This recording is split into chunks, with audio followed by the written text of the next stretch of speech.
Welcome to Follow Him Favorites. This is where John and I share a single story to go with each week's lesson.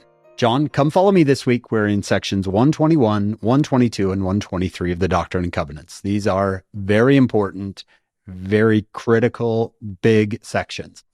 The story I thought of goes with what the Lord tells Joseph in the very beginning of section 121.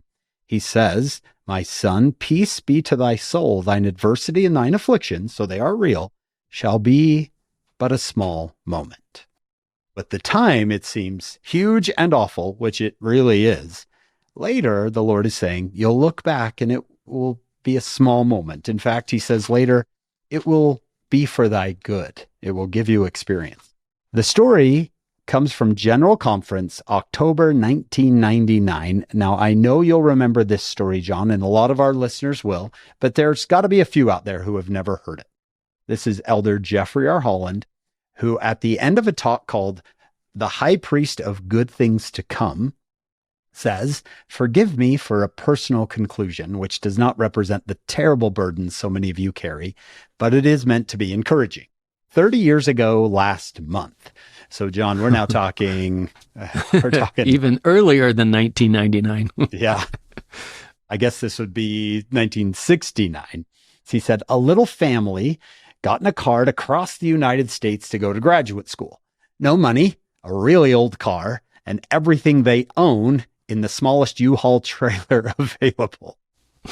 Bidding their apprehensive parents farewell, they drove exactly 34 miles up the highway, and their car erupted.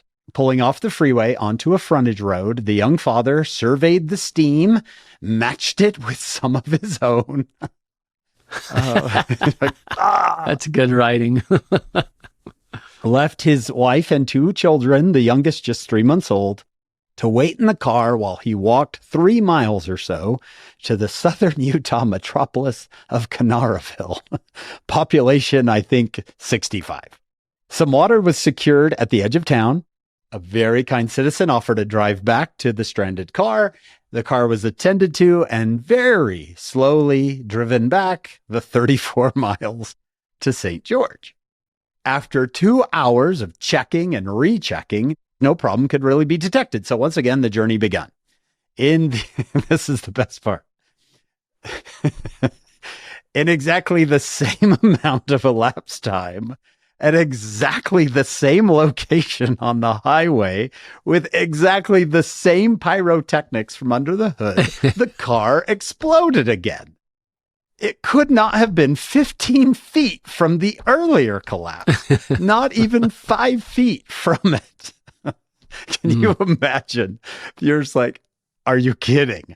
Elder Holland says, "Obviously, the most precise laws of automotive physics were at work." Now feeling more foolish than angry, the young father once more left his wife and 2 children and walked to the same guy's house. I'm back. This time, the man providing the water said, "Either you or that fellow who looks like you ought to get a new radiator for that car." For the second time, a kind neighbor offered a lift back to the same automobile with the same little occupant. He did not know whether to laugh or cry at the plight of this young family. "How far have you come?" he asked. 34 miles, I answered. "How much farther do you have to go?" 2,600 miles. And then this man says, "Well, son, you might make that trip, and your wife and those 2 little kids might make that trip, but none of you are going to make it in that car." He proved to be prophetic on all counts. Now we're in 1999, Elder Holland speaking. "Just 2 weeks ago this weekend, I drove by that exact spot where the freeway turnoff leads to a frontage road just 3 miles or so west of Canaraville. That same beautiful and loyal wife, my dearest friend and greatest supporter for all these years, curled up asleep in the seat beside me. The automobile we were driving this time was modest, but pleasant and safe. In fact, except for me and my lovely Pat situated peacefully at my side, nothing of that moment 2 weeks ago was even remotely like that distressing circumstance 3 decades earlier. And then, John, this is beautiful. Yet in my mind's eye, just for an instant, I thought perhaps I saw on that side road an old car with a devoted young wife and 2 little children making the best of a bad situation. Just ahead of them, I saw a young fellow walking toward Canarville, with plenty of distance still ahead of him. His shoulders were slumping, the weight of a young father's fear evident in his pace.